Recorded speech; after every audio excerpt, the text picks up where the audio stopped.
Ukuba nomqondo kaJesu. Ngalenkathi umuntu enomqondo kaJesu, zonke izinto azenzayo wenzisa okwakhe uJesu. Phambi kwabantu lo muntu lo ubukeka njengomuntu ongathi akasile ekhanda. Uma umuntu wesilisa bazothi hayi uyishimane lo. Noma hlasimpeke usethandana nabanye abantu besilisa. Uma umuntu wesifazane bakhuluma ngokuthi hayi ushimile lo. Akafunwa abantu besilisa. Because you have the mind of Christ. You know ukuthi isithelo sokulinda, se-patience, sokuyithiba ey'ntweni, sokuba nenkambo kaNkulunkulu ukuthi sibalulekile. As much as siyizoni, kodwa ubungcwele buyakwenza ukuthi abantu bakufunde kahle kangcono besheshe be-relax ngawe. Njengoba ke lo muntu onomqondo kaKristu, they are being misunderstood. Ingoba izwe alinawo umqondo kaKristu. There is a powerful phrase uJesu ayishoyo uthi kunilungele mina ngihambe ukuze ngiyakungicelela kuBaba umoya weqiniso. Nina nakumamukela ngoba benikade ninaye, kodwa izwe ngelimamukele ngoba animazi. Njengoba la izwi licacisa ngamazwi aJesu ukuthi ngeke libamukele ngoba alimazi, nawe uma unomqondo kaKristu ngeke bekwamukele ngoba abakwazi. They can't relate to you, they can't understand you, they can't even think to pretend to even be with you unless they want something out of you, unless they want to use you. Angazi-ke ngawe-ke, mina i-misunderstanding sengijwayele ukuthi ngihlezi ngiphakathi kuyona abantu misunderstanding me, and angi-explain-ke mina. I can't give you that power ukuthi ngize ngichaze kuwena.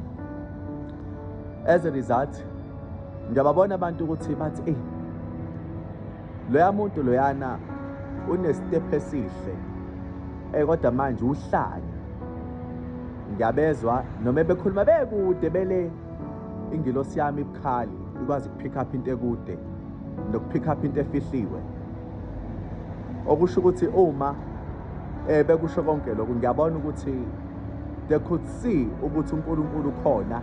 Bebethi nguhlanya, it means their plan will not succeed because I will fight it through. Ngizobanqoba. And bebethi lo muntu lo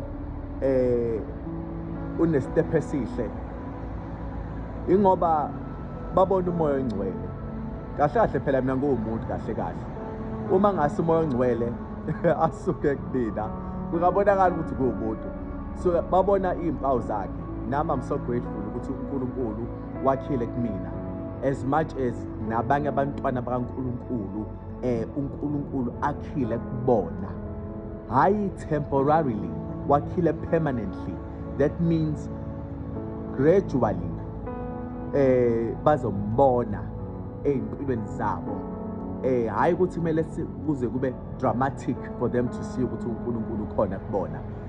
Kodwa ke namhlanje bengifisa siubheke lo mqondo kaKristu, izwe eluhalelayo ukuthi lusebenzise.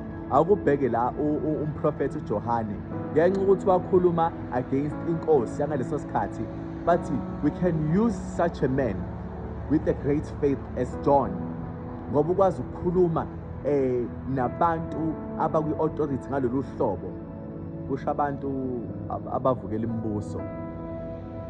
uJohane bathi ngeke abantu abakanje, abantu abamthokozisayo uNkulunkulu kuphela, similar to us, bayasho njalo ukuthi lo uyikhonzela uNkulunkulu wakhe nje engathi emhlabeni akahlali khona. Siyahlala emhlabeni but into ebalulekile intando kaNkulunkulu, asingakhohlisani. So umqondo kaKristu-ke uyakugwema ey'ntweni ezimbi, ukukhombise izinto ongayiboni nezwe elingayiboni ngenxa yokuthi lihambe ebumnyameni.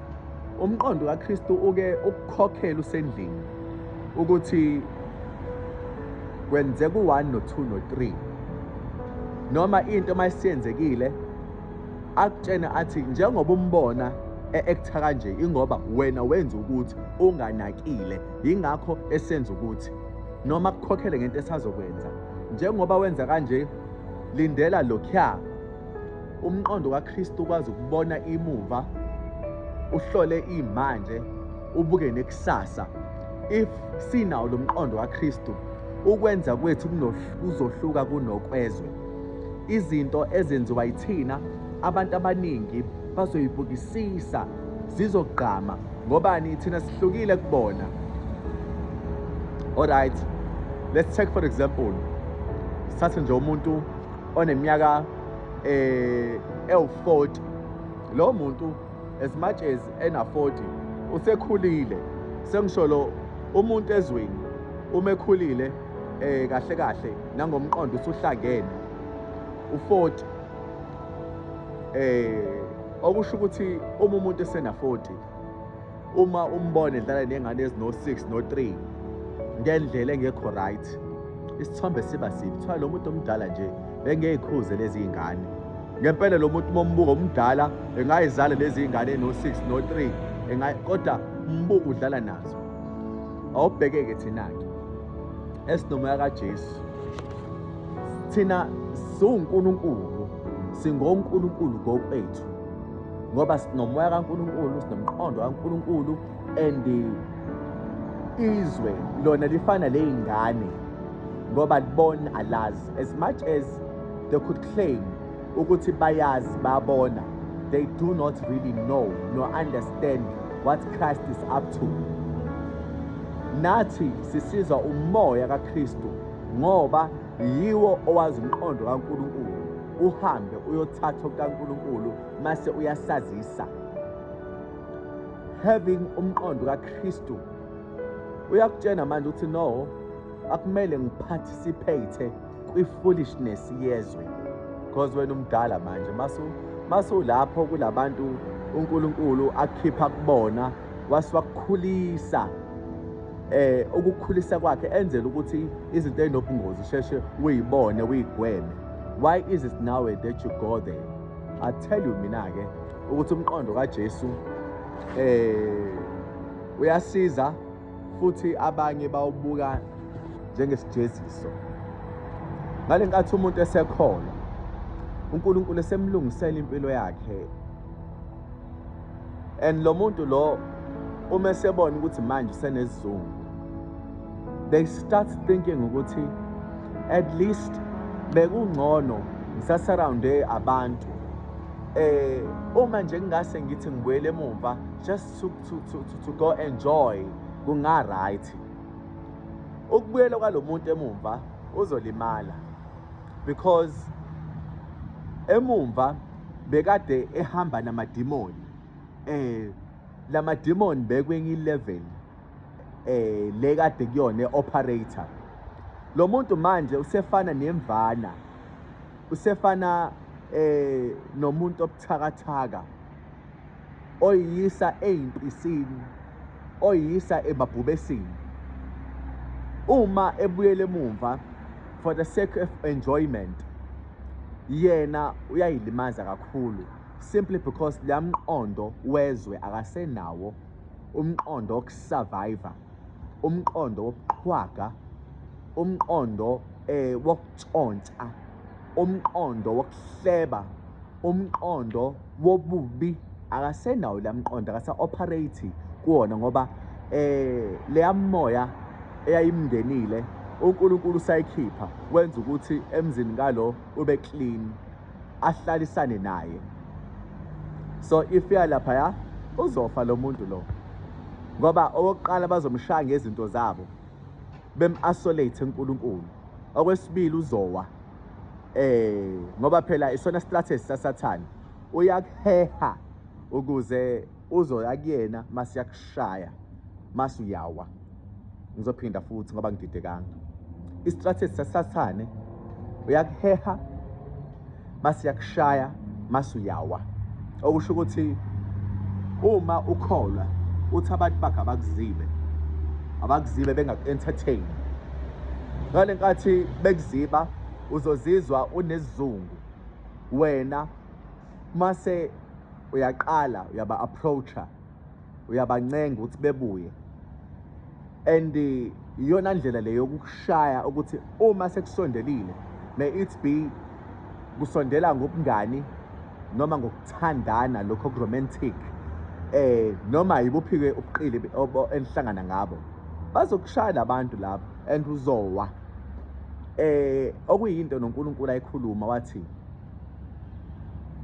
lapho olungileyo eshiya indlela yakhe yokulunga, ngibekile isikhubekiso phambi kwakhe, uyakukhubeka afe.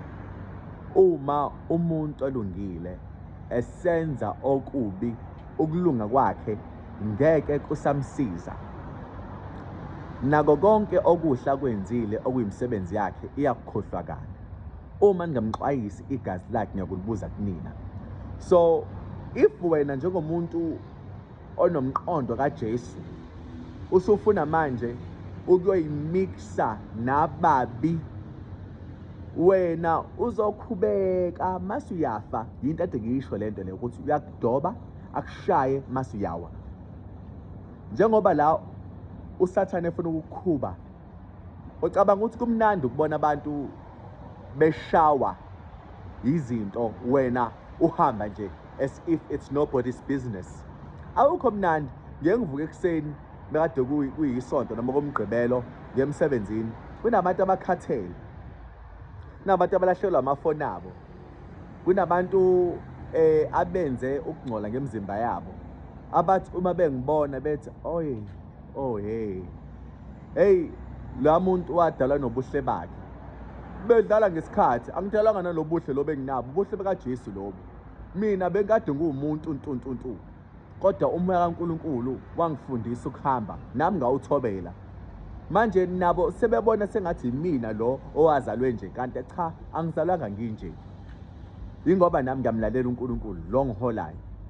Sengisho ukuthi abantu uNkulunkulu mekutshala eduze kwabo, usuke afune ube isibuko kubone ngenxa ukuthi nomqondo kaJesu. Yabona nje la angitshale khona uNkulunkulu indawo embi enabantu ababi. Sengisholo ngokwenza, angibahluleli kodwa phela izenzo zabo zinjalo zimbi. uNkulunkulu uma engitshela lapha cela ukukutshela ukuthi not even once ngaye ngabanjwa inkunzi, ngibanjwa umuntu. Not even once la khona kwaba khona umuntu ozosucceeda ekwenzeni ububi. Okusho ukuthi uNkulunkulu uthe lo ngifuna abe la ukuze ezokhanya, akhanyise kule ndawo bebone ilight. So mina ngiboni, ngiyafika nje uNkulunkulu ungibekela indawo lapha and futhi izinto mengilapha zingihambela kahle, akafuni ngisuke, kanti yena ubhizi ushaya ivangeli lakhe kubantu bonke, uyabakhombisa ukuthi nangu umuntu wami.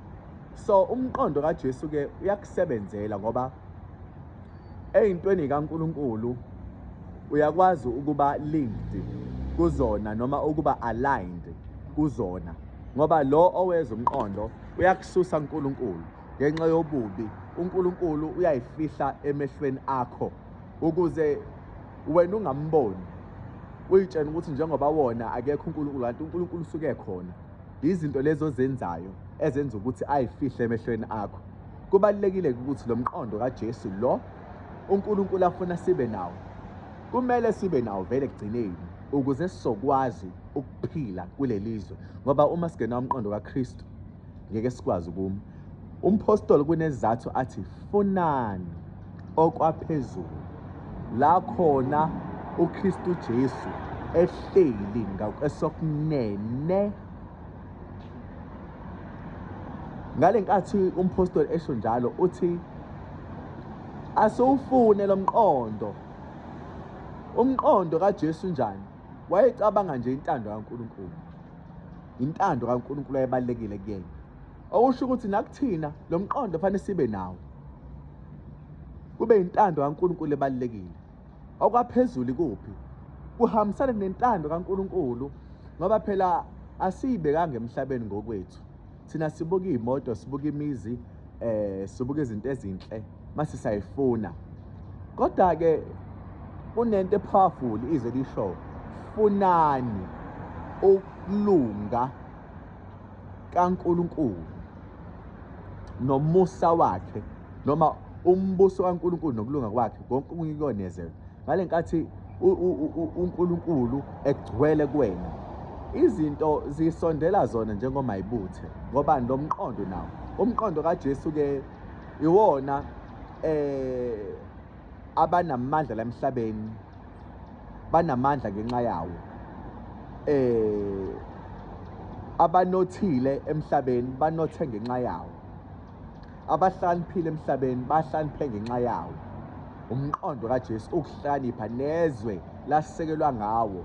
Izinto zonke zimi ngenxa yawo. Benganda kodwa ngizoma la. In Jesus name, amen.